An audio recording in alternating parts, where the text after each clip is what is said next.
घर में रहते हैं, खूब चाहते हैं कि सब कुछ छोड़ के भजन करें, लेकिन भजन हो नहीं पाता। कल भैया और माता जी हमारे पास आए थे, पूछ रहे थे महाराज जी कैसे भजन करें। हमने इसीलिए कल जवाब नहीं दिया, मैंने कि कथा में ही जवाब देंगे, क्योंकि ये प्रश्न आपका नहीं है, ये सबका है। मैं चाहता था कि आपके साथ सबको इसका उत्तर मिल जाए।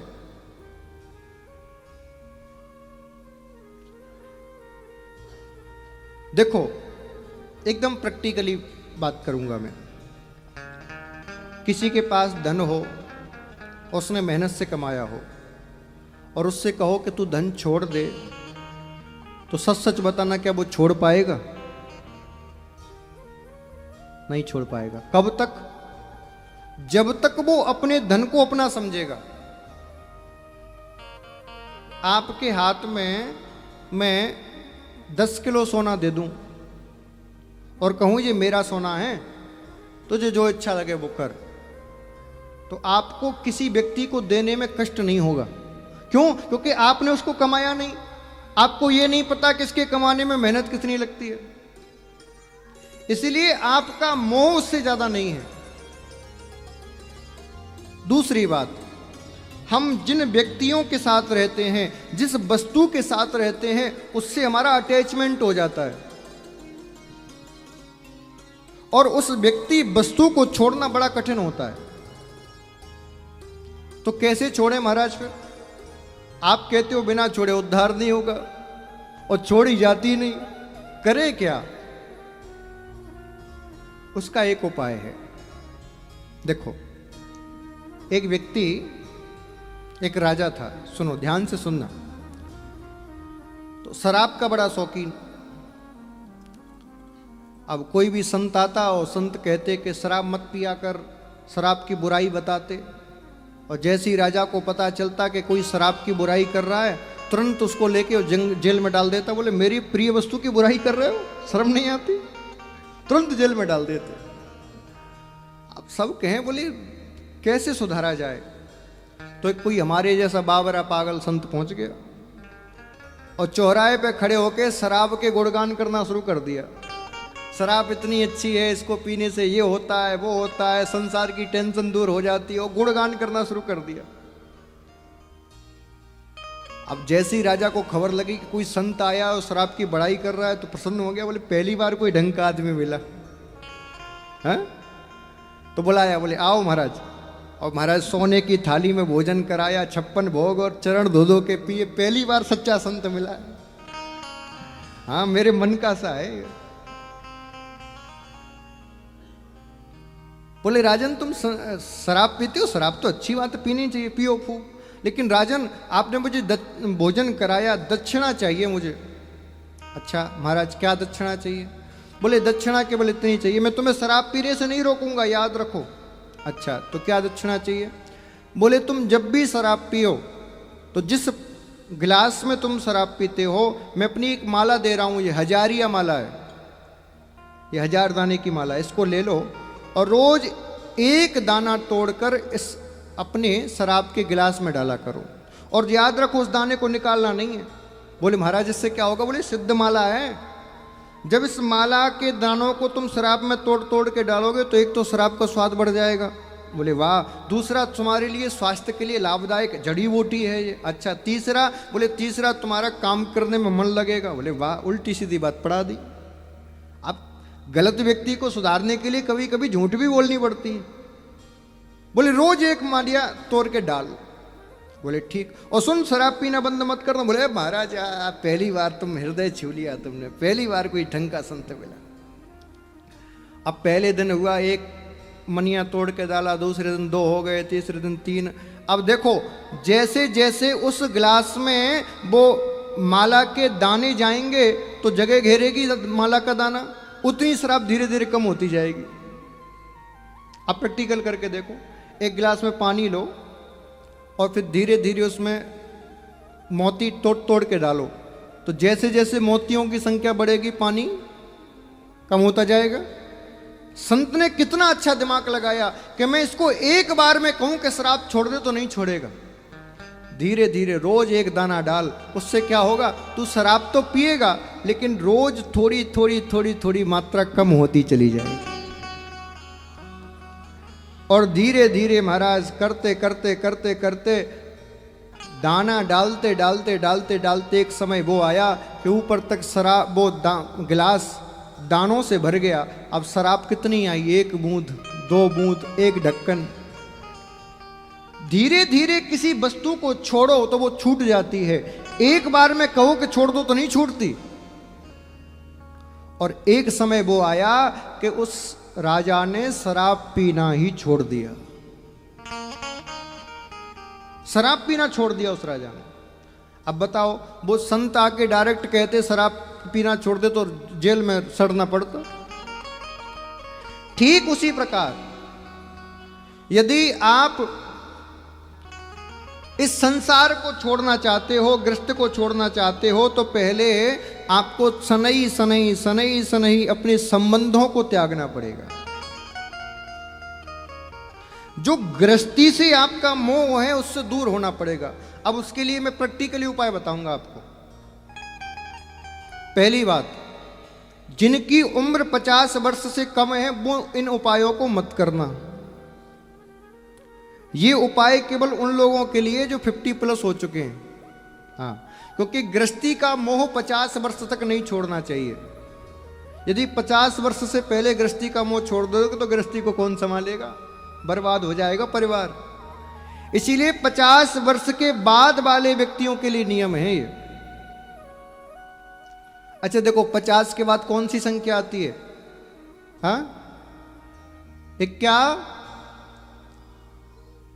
संख्या भी कह रही है 51। अरे बन को जाओ, घर में मत रहे बन।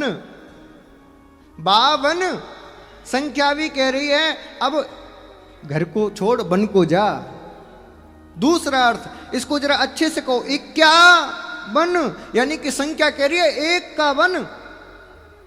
तू बहुतों का पिता बन लिया, बहुतों का भाई बन लिया, बहुतों का पति बन लिया, बहुतों का संबंधी बन लिया। अब इन सब को छोड़कर 51 51 51 संख्या भी हमें उपदेश दे रही है, लेकिन हम सुनने को तैयार कहां हैं? हाथ उठाओ जरा, कौन है 50+? कौन कौन है? सब 51 वाले हैं महाराज। 2-4 हम जैसे बैठे हैं बस। तो तुम्हारे लिए ये कथा। अच्छा देखो कितनी गजब की बात। आप यदि ज्ञान लेना चाहो ना तो अपने आस पड़ोस से ही ज्ञान ले सकते हो। आपके जब पुत्र के पुत्र होता है या पुत्री होती तो वो क्या कहती है? बाबा बाबा कहते हैं कि नहीं?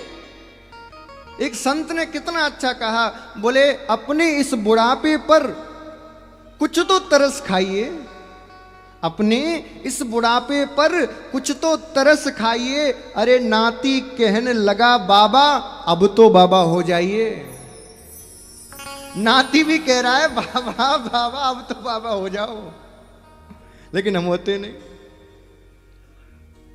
तो पहला काम करना है कि जो आपके संबंधी हैं उनसे प्रीति थोड़ा सा धीरे धीरे कम करना है।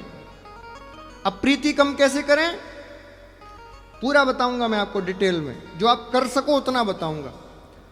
जो 50 वर्ष के ऊपर वाले हैं, किसी भी रिश्तेदार को, घर वालों को, बेटे को, बेटी को, बहू को फोन लगाना बंद कर दो।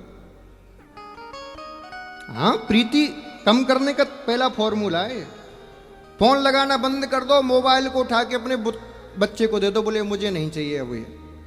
पहली बात, पहला काम करना है कि मोबाइल को त्याग दो और फोन पे बात करनी बंद कर दो।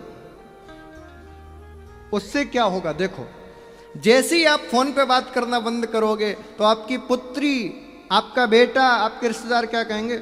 अब तो पता नहीं इनको क्या हो गया, हमसे बात ही नहीं करते, अब तो निर्मोही हो गए हैं। और ये आपके लिए अच्छी बात है, ये पहला कदम है संसार को छोड़ने का। अब पहले ही दिन घर में से सूटकेस लेके जाओगे तो खुद रोओगे, घर वालों को रुलाओगे। लेकिन धीरे धीरे धीरे धीरे कोशिश करोगे तो ना तो आपको कष्ट होगा और ना घर वालों को कष्ट होगा।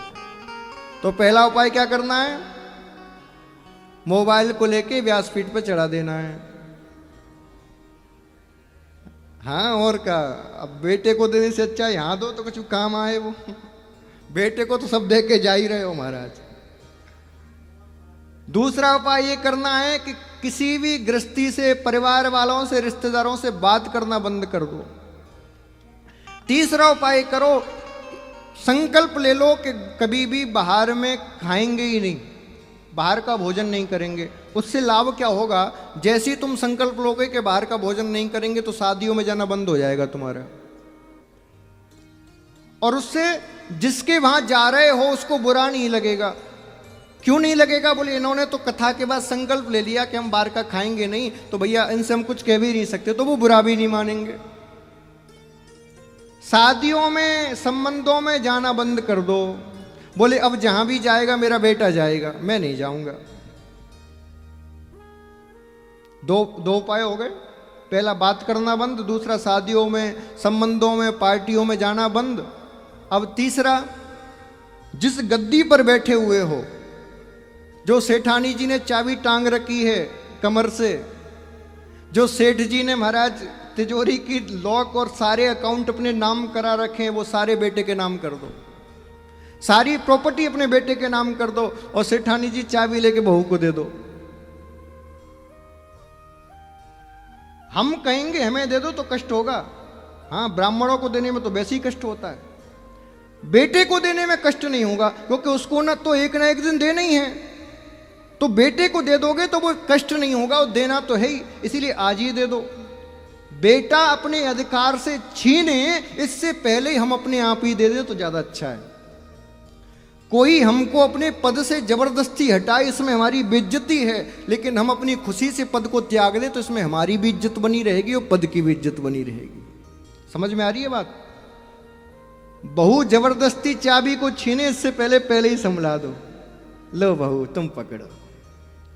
बेटा जबरदस्ती गद्दी पे से हटाए, बोले बुद्धि खराब हो गई है, बुढ़ापे में उल्टी सीधे हिसाब लगाते हो, निकलो यहां से, उससे पहले ही सारे अकाउंट बेटे के नाम कर दो। बेटा अब तू संभाल, मैंने तुझे व्यापार खड़ा करके दे दिया, अब इसको आगे बढ़ाना तेरा काम है, अब मुझे भजन करने दे। धीरे धीरे उपाय करो। और जब आप रिश्तेदारी में जाना बंद कर दोगे, किसी से बात करना बंद कर दोगे, व्यापार को संभालना बंद कर दोगे, घर गृहस्थी की चिंता से मुक्त हो जाओगे, तो बताओ फिर आपके जीवन में गोविंद का नाम लेने के अलावा दूसरा उपाय क्या बचेगा? फिर यदि घर में भी रहोगे तो आपको घर का मोह नहीं सताएगा। फिर घर में रह के आपको किसी तीर्थ में, वृंदावन में या किसी जंगल में जाने की जरूरत नहीं पड़ेगी। क्यों? क्योंकि फिर तो धीरे धीरे आपका घर ही वृंदावन बन जाएगा और फिर स्वयं वृंदावन बिहारी आपके घर में प्रकट हो जाएंगे। साहब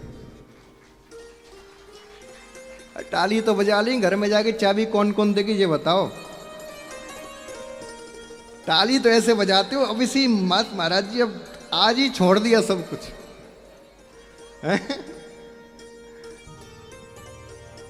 तुम कहा हमें देवी आ रही हो?